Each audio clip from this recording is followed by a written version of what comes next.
Hi students, welcome to online classes of Current Convent Children's Academy. अपनी जो बात थी नर्वस सिस्टम की वो कंप्लीट हो गई है और आज हम बात करेंगे एंडोक्राइन सिस्टम की। ठीक है, एंडोक्राइन सिस्टम क्या है? एंडोक्राइन सिस्टम के अंदर होती हैं बहुत सारी एंडोक्राइन ग्लैंड्स। ठीक है, 7-8 होती हैं एंडोक्राइन ग्लैंड्स। क्योंकि नाम में ग्लैंड है तो काम क्या है? Hormone secretion. Hormone secretion. अलग अलग एंडोक्राइन ग्लैंड अलग अलग हार्मोन सीक्रेट करती है और जितने भी वो अलग अलग हार्मोन हैं, डिफरेंट हार्मोन्स हैं, उनका डिफरेंट फंक्शन होता है बॉडी में, बॉडी को अच्छे से रेगुलेट करने के लिए। जो ये एंडोक्राइन ग्लैंड होती हैं ये डक्टलेस होती हैं। कैसी होती हैं? डक्टलेस होती हैं, यानी इनमें डक्ट यानी नलिका नहीं पाई जाती। ये डायरेक्ट डक्टलेस होती हैं, क्या करती हैं? डायरेक्ट ब्लड स्ट्रीम में अपना हार्मोन सीक्रेट कर देती हैं और ब्लड के थ्रू वो हार्मोन पूरी बॉडी में जाएगा। तो जिस संबंधित ऑर्गन के लिए वो हार्मोन होगा, जिस पर्टिकुलर काम करने के लिए, फंक्शन के लिए वो हार्मोन होगा, वहाँ पे जाके वो अपना काम करने लग जाएगा बॉडी के अंदर। अब इनकी ज़रूरत क्यों है? हमने पढ़ाया आपको नर्वस सिस्टम। नर्वस सिस्टम क्या करता है? Control and coordination of various cellular activities. यानी कि हमारी बॉडी के अंदर बहुत सारी सेल्स हैं, आपको पता ही है, और सभी सेल्स सेलुलर एक्टिविटीज़ शो करती हैं, ये भी आपको मालूम है। तो इन सेलुलर एक्टिविटीज़ को कंट्रोल करने के लिए, यानी कि अच्छे से ये परफॉर्म करें अपना फंक्शन, उसके लिए एक सिस्टम होता है जिसका नाम है नर्वस सिस्टम। ये इसको अच्छे से करवाने के लिए रेस्पॉन्सिबल होता है। पर नर्वस सिस्टम जो है वो अकेला इस कोऑर्डिनेशन और कंट्रोल का काम नहीं कर सकता, इन सेलुलर एक्टिविटीज़ पे। तो एक और सिस्टम की ज़रूरत पड़ती है जिसका नाम है एंडोक्राइन सिस्टम। तो एंडोक्राइन सिस्टम और नर्वस सिस्टम दोनों मिलकर हमारी बॉडी के अंदर होने वाली वेरियस सेलुलर एक्टिविटीज़ को कंट्रोल और कोऑर्डिनेट करती है, जिससे कि हमारी बॉडी अच्छे से स्मूथली रेगुलरली फंक्शनिंग कर सके। और एंडोक्राइन ग्लैंड के बारे में मैंने आपको बता दिया, डक्टलेस होती है, हार्मोन सीक्रेट करती हैं, डायरेक्ट ब्लड स्ट्रीम में अपना हार्मोन सीक्रेट कर देती है। एक और बात, कई ऐसी भी एंडोक्राइन ग्लैंड होती हैं जो दोनों एंडोक्राइन प्लस एक्सोक्राइन दोनों काम करती हैं। For example pancreas. Pancreas endocrine के तौर पे ये मैं आपको बता दूंगा आपको। वैसे एंडोक्राइन के तौर पे ग्लूकेगोन और इंसुलिन हार्मोन सेक्रेट करता है, और एक्सोक्राइन के तौर पे वेरियस डाइजेस्टिव जूस डायरेक्टली पहुंचाता है डक्ट के माध्यम से स्मॉल इंटेस्टाइन में। वो आपको बता दिया था, इसको आएगा एक बार और दोबारा। तो इस तरीके से ये है एंडोक्राइन सिस्टम, यानी कि ये पूरी सारी की सारी ग्लैंड बन के मिलकर एक सिस्टम तैयार करती हैं बॉडी के अंदर। समझने की कोशिश करें कि ये जितनी भी ग्लैंड है वो आपस में मिलकर एक सिस्टम तैयार करती हैं और इस सिस्टम को कहते हैं एंडोक्राइन सिस्टम। और इस एंडोक्राइन सिस्टम के अंदर क्या आता है? वेरियस एंडोक्राइन ग्लैंड, और जिनका काम भी डिफरेंट होता है और बॉडी को रेगुलेट और कोऑर्डिनेट करने का काम करती हैं। अब ये कौन कौन सी हैं? बहुत सारी होती हैं, जैसे hypothalamus, pituitary, pineal, thyroid, parathyroid, adrenal, pancreas, इन सब के बारे में एक एक करके हम बात करेंगे। तो एक एक करके बात करेंगे। सबसे पहले हम बात करेंगे हाइपोथैलेमस की। तो अब पहले बात करते हैं हम हाइपोथैलेमस की।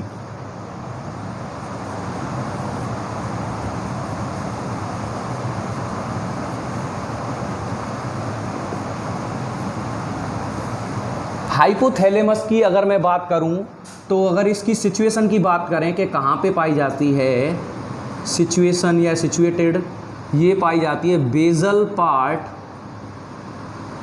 Of hind brain.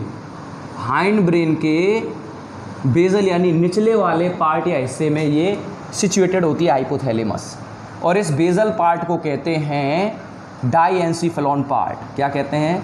डाईएनसीफेलॉन पार्ट इसको कहते हैं, इस बेजल पार्ट को हाइंड ब्रेन के। इसका मेजर काम क्या है हाइपोथैलेमस का? ये जो हार्मोन सीक्रेट करती है वो क्या करती है, वो पिट्यूटरी को, पिट्यूटरी हमारे अंदर एक ग्लैंड होती है, मास्टर ग्लैंड कहते हैं इसको, इस पिट्यूटरी ग्लैंड के, एक बात के पिट्यूटरी ग्लैंड क्या है, ये पिट्यूटरी ग्लैंड के बारे में नेक्स्ट बताऊंगा। ये जब तक अपना सीक्रेशन नहीं करेगी हार्मोन तब तक हमारी बॉडी के अंदर कोई भी एंडोक्राइन ग्लैंड काम नहीं करती है। अलग अलग एंडोक्राइन के लिए अलग अलग हार्मोन सीक्रेट करती है, जैसी कि बॉडी में ज़रूरत होती है जिस हार्मोन की, उसको ये एक्टिव कर देती है। कुल मिला के इसको मास्टर ग्लैंड कहते हैं। और इस पिट्यूटरी ग्लैंड को ये हाइपोथैलेमस जब हार्मोन सीक्रेट करेगी तब ये पिट्यूटरी एक्टिव होगी। इसलिए इसके दो तरीके के हार्मोन होते हैं। कितने हार्मोन होते हैं? दो तरीके के। एक तो होता है रिलीजिंग हार्मोन और एक होता है इनहिबिटरी हार्मोन। रिलीजिंग हार्मोन से जो हार्मोन सीक्रेट होता है ये क्या करता है, एक्टिव करता है किसको, पिट्यूटरी को। पिट्यूटरी को हार्मोन सीक्रेशन के लिए मतलब कि प्रेरित करता है ये हार्मोन रिलीजिंग। जब ये हाइपोथैलेमस रिलीजिंग हार्मोन सीक्रेट करेगी तो पिट्यूटरी एक्टिव हो जाएगी, मतलब इसको पता चल जाएगा बॉडी में कुछ ना कुछ ज़रूरत है। और जब ये हार्मोन सीक्रेट कर देगी, काम कंप्लीट हो जाएगा, फंक्शन जो होना है बॉडी में वो हो गया। उसके बाद इनहिबिटरी हार्मोन सीक्रेट होगा जो इसको इनएक्टिव कर देगी, यानी इसको बंद कर देगी कि भैया आप तुम हार्मोन सीक्रेशन बंद कर दो। बस यही काम होता है हाइपोथैलेमस का, ठीक है। तो एक तरीके से मास्टर ग्लैंड को एक्टिव कर रही है तो इसको मास्टर की मास्टर ग्लैंड भी कह सकते हैं आप। सेकंड है पिट्यूटरी।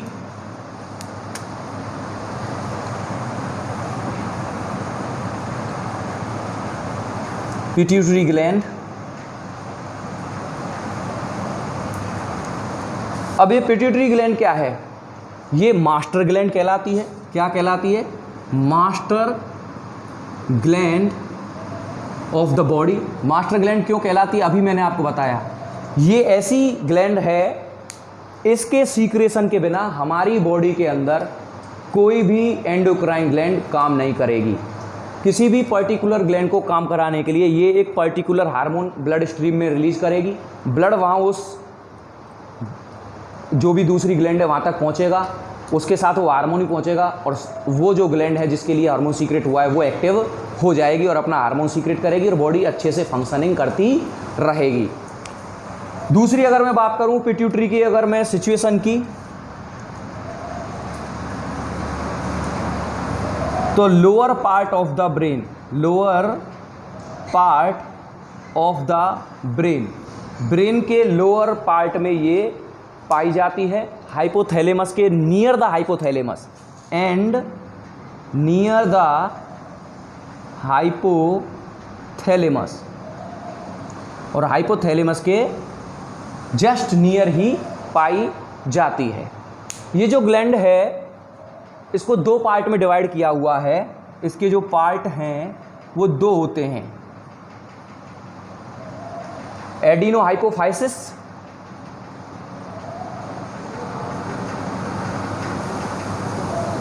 और न्यूरो हाइपोफाइसिस,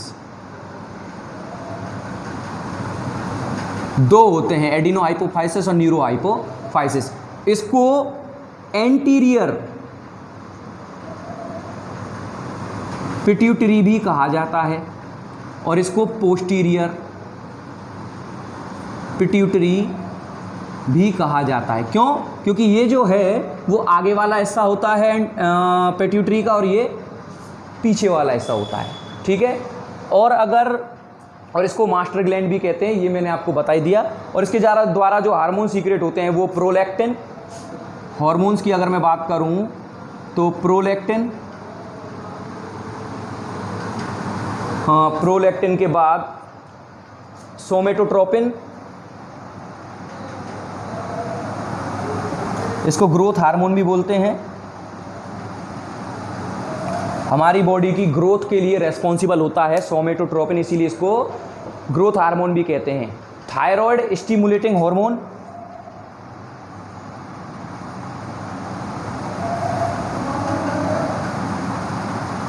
अब ये जो हार्मोन है थायराइड स्टिमुलेटिंग हार्मोन, ये जब सीक्रेट करती है तो ये थायराइड के पास जाएगा, थायराइड एक ग्लैंड का नाम है, तब ही थायराइड एक्टिव होगी और थायरोक्सिन जो कि वो प्रोड्यूस करती है वो प्रोड्यूस तब करेगी जब ये पिट्यूटरी ग्लैंड इस हार्मोन को रिलीज करके उसको संदेश देगी, मैसेज देगी कि भाई अब आपका काम स्टार्ट हो गया है, आप अपना थायरोक्सिन हार्मोन सीक्रेट करें। तो कुल मिला के इसीलिए इसको मास्टर ग्लैंड कहते हैं, क्योंकि सभी ग्लैंड पर इसका एकाधिकार एक तरीके से आप कह सकते हैं। और भी हार्मोन है, ऑक्सीटोसिन, वैसोप्रेसिन, गोनेडोट्रोपिन, ये भी कुछ हार्मोन है जो इसके द्वारा सीक्रेट किए जाते हैं। ये बात हुई पिट्यूटरी। अब बात करेंगे हम पिनियल ग्लैंड की। अगर सिचुएशन की बात करें तो upper part of the fore brain कहाँ पाई जाती है? Upper part of fore brain के ऊपर वाले हिस्से में पाई जाती है। जो हार्मोन सीक्रेट करती है उसका नाम है मेलेटोनिन। मेलेटोनिन नाम का हार्मोन सीक्रेट करती है और इसका काम है regulation of the body, regulation of the body को रेगुलेट करने का काम करती है। पिनियल ग्लैंड इतनी है, छोटी सी है, याद रखें। फोरब्रेन के अपर पार्ट में पाई जाती है, मेलेटोनिन हार्मोन सीक्रेट करती है और काम है इसका बॉडी को रेगुलेट करने का। अब नेक्स्ट जो है वो है थायराइड ग्लैंड।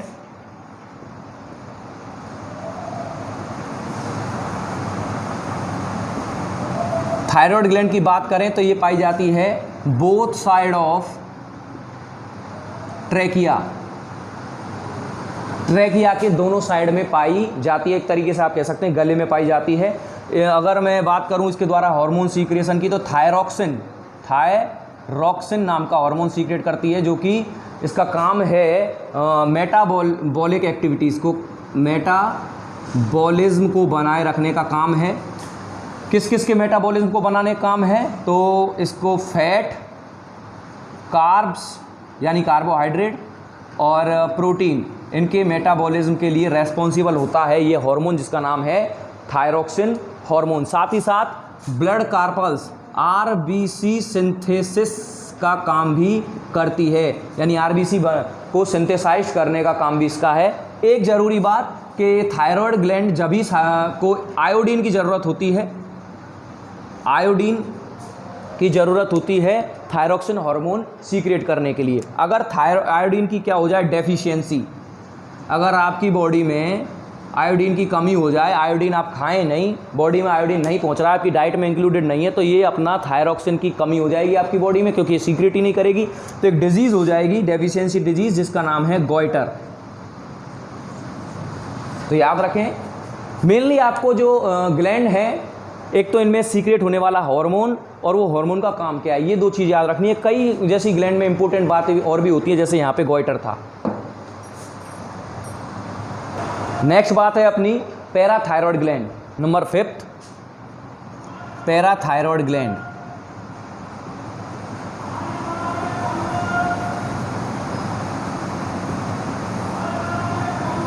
पैराथायरॉयड जो ग्लैंड होती है, अगर मैं इसकी बात करूं तो posterior part of thyroid gland, posterior part of thyroid gland, thyroid gland के पिछले वाले हिस्से में ये सिचुएटेड होती है, पाई जाती है, और ये पैराथार्मोन सीक्रेट करती है। पैराथॉर्मोन, ये हार्मोन का नाम है पैराथ्रोमोन हार्मोन सीक्रेट करती है, जिसका फंक्शन है ब्लड में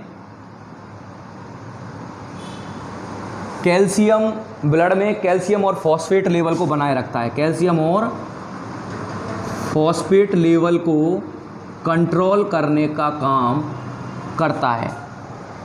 जो पैराथ्रोमोन है ये control the calcium and phosphate in blood, यानी कि कैल्शियम और फॉस्फेट कम ज़्यादा ना हो जाएं, इसके लिए रेस्पॉन्सिबल होता है पैराथ्रोमोन। और अगर इसकी डेफिशिएंसी हो जाए, यानी पैराथ्रोमोन अच्छे से सीक्रेट ना हो आपकी बॉडी में, तो टिटेनस डिजीज़ आपकी बॉडी में हो सकती है। तो इसमें जो याद रखने वाली बात है कि पैराथ्रोमोन सीक्रेट करता है, ब्लड में कैल्शियम फॉस्फेट के लेवल को बनाए रखता है, और अगर डेफिशिएंसी हो गई, कमी हो गई, तो टिटेनस नाम की डिजीज़ हो जाती है पैराथ्रोमोन या फिर पैराथ्रोमोन की वजह से। नेक्स्ट जो अपने ग्लैंड है वो है पेंक्रियास, जो आप पहले ही पढ़ चुके हैं। वो वाला पोर्शन नहीं हम पढ़ाएंगे, हम बात कर रहे हैं ओनली एंडोक्राइन ग्लैंड्स की, एक्सोक्राइन की नहीं कर रहे हैं। तो ये एंडोक्राइन एक्सोक्राइन दोनों ही मैंने अभी बताया आपको। तो पेंक्रियास की अगर मैं बात करूं तो पेंक्रियास को आपको पता ही है, ये पाई जाती है जस्ट अबव द या फिर बिलो द स्टमक के नीचे पाई जाती है, और हार्मोन सीक्रेट करती है दो, इंसुलिन एंड ग्लूकेगॉन। दोनों का काम मैं आपको बताता हूं। इंसुलिन क्या करता है? Insulin is control the blood glucose level, conversion glucose into glycogen, यानी कि ये ग्लूकोज को ग्लाइकोजन में कन्वर्ट कर देता है। अगर आपकी बॉडी में ग्लूकोज ज़्यादा है तो वो ग्लाइकोजन में कन्वर्ट हो जाएगा। और ग्लूकेगॉन क्या करता है? इस ग्लाइकोजन को ग्लूकोज में, यानी अगर बॉडी में ग्लूकोज ज़्यादा है तो ग्लाइकोजन ज़्यादा है तो उसको ग्लूकोज में ये कन्वर्ट कर देगा। कुल मिला के शुगर को मेंटेन रखते हैं दोनों ही हार्मोन, इंसुलिन और इंसुलिन और ग्लूकेगॉन दोनों ही हार्मोन मिलकर ब्लड में शुगर लेवल को कंट्रोल करते हैं। अगर ग्लूकोज ज़्यादा होगा तो ग्लाइकोजन में, और ग्लाइकोजन ज़्यादा होगा तो ग्लूकोज में ये वाला हार्मोन कन्वर्ट कर देगा। अगर किसी भी वजह से इंसुलिन की मात्रा बॉडी में बढ़ जाए, यानी इंक्रीज हो जाए क्या इंसुलिन, तो हमारी बॉडी के अंदर डायबिटीज़ मेलिटस, जिसको आपने डायबिटीज़ ही नाम सुना होगा, शुगर की बीमारी कहते हैं, वो होने की संभावनाएं पूरी हो जाएंगी। शुगर लेवल क्या है आपकी बॉडी में बढ़ जाएगा। ठीक है, तो ये बात है कि पेंक्रियास को आपको याद रखना है, दो हार्मोन सीक्रेट करती है as a endocrine gland. Exocrine gland के तौर पर तो मैंने आपको डाइजेस्ट सिस्टम में बता दिया था। इंसुलिन और ग्लूकेगॉन दोनों ही क्या करते हैं? शुगर लेवल को मेंटेन करते हैं ब्लड में। इंसुलिन ग्लूकोज को ग्लाइकोजन में और ग्लूकेगॉन ग्लाइकोजन को ग्लूकोज में कन्वर्ट कर देता है। अगर इंसुलिन की मात्रा बॉडी में बढ़ जाए या ब्लड में बढ़ जाए तो हमारी बॉडी के अंदर हो जाएगा डायबिटीज़ मेलिटस, शुगर की बीमारी, डिजीज ऑफ शुगर कहते हैं जिसको। नेक्स्ट हम बात करेंगे एड्रीनल ग्लैंड की। नेक्स्ट है एड्रीनल ग्लैंड।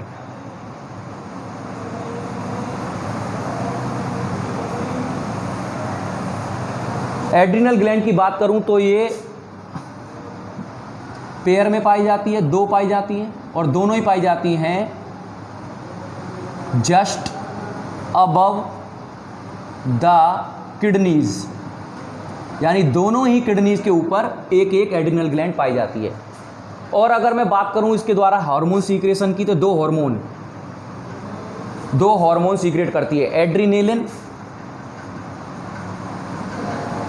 और एक है नॉर एड्रीनेलिन। और इस एड्रीनेलिन को इमरजेंसी हार्मोन भी कहते हैं। जैसे ही बॉडी किसी डेंजर फील करेगी, कोई खतरा फील करेगी, यानी कि ऐसा लगेगा आपके माइंड को, ब्रेन को कि हमको कोई खतरा है, डेंजर में हैं हम, तो ये जो एड्रीनल ग्लैंड है इस हार्मोन को, जिसका नाम है एड्रीनेलिन, सीक्रेट करेगी, या फिर इमरजेंसी हार्मोन जिसको हम कहते हैं। ये क्या करेगा? बॉडी में इंक्रीज कर देगा, क्या इंक्रीज कर देगा? Heart beat, respiration rate, metabolism, जिससे हमारी बॉडी में जल्दी एनर्जी बनेगी, हार्ट रेट बढ़ जाएगी और हमारे बॉडी के अंदर बहुत ज़्यादा एनर्जी क्रिएट हो जाएगी। और हम इमरजेंसी में बॉडी में बहुत ज़्यादा एनर्जी की ज़रूरत होती है। जैसे फॉर एग्जांपल अगर कोई स्ट्रे डॉग, कोई बाहर का कोई कुत्ता है, वो पीछे पड़ जाए तो ये एड्रीनेलिन हार्मोन सीक्रेट होगा, बॉडी के अंदर हार्ट बीट, रेस्पिरेशन रेट बढ़ जाएगी, बॉडी में एनर्जी बहुत ज़्यादा होगी और आपको भागने में क्षमता होगी, आप बहुत दूर तक भागेंगे। नॉर्मल अगर आप भागने की कोशिश करेंगे इतना नहीं भाग पाएंगे जितना एड्रीनेलिन डालने के बाद या सीक्रेट होने के बाद बॉडी काम करेगी। अब ये नॉर एड्रीनल क्या है? क्यों भैया? देखो, अगर एड्रीनेलिन सीक्रेट करती है इमरजेंसी में, जब बॉडी फील करेगी कि हम जो डेंजर है उससे फ्री हो गए हैं, निकल आए उस सिचुएशन से, तो बॉडी में नॉर एड्रीनेलिन प्रोड्यूस होता है जो इसके प्रभाव को कम कर देता है। वो क्या करेगा? हार्ट बीट को कम कर देगा, रेस्पिरेशन रेट को कम कर देगा और हमारी बॉडी एक नॉर्मल फील करेगी। ये बात है एड्रिनल ग्लैंड की। अब हम बात करेंगे thymus gland.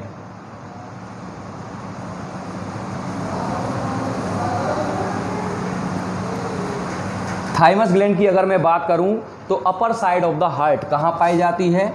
Upper side of heart, ऑल्टा। ऑल्टा होता है ना हार्ट में, जहाँ से आर्टरीज निकलती है, वहाँ पे जस्ट ये पाई जाती है। थाइमोसिन हार्मोन सीक्रेट करती है। कौन सा? थाइमोसिन। एक और बात जो सबसे मेन है, ये जो ग्लैंड है या ये जो हार्मोन है, सॉरी, ये जो ग्लैंड है ये यंग एज के बच्चों में पाई जाती है। Young age children, young age children में पाई जाती है। और जैसे जैसे बच्चा बड़ा होने लगता है ये जो है वो श्रिंक होने लगती है, और प्यूबर्टी यानी टीन एज, एडोलेसेंस, किशोरावस्था आने पर 13-14 साल की उम्र तक ये जो ग्लैंड है वो श्रिंक होकर बिल्कुल ख़त्म हो जाती है, क्योंकि ये बच्चों को थोड़ा सा बड़ा करने में, यंग एज तक लाने में हेल्प करती है। तो ये बात हुई हमारी एंडोक्राइन ग्लैंड्स की। 2 एंडोक्राइन ग्लैंड और हैं, टेस्टिस और ओवरी। मेल में पाई जाते हैं टेस्टिस और फीमेल पाई जाते हैं ओवरी, जिनकी हम बात करेंगे रिप्रोडक्शन में। कल से हम रिप्रोडक्शन पढ़ेंगे। तो आज का जो ये टॉपिक है, आई होप आपको समझ में आया होगा, कंप्लीट हो जाता है। और एक टॉपिक रह जाता है इस चैप्टर में जिसका नाम है रिप्रोडक्टिव सिस्टम, जिसको हम कल से स्टार्ट कर देंगे। Thank you very much.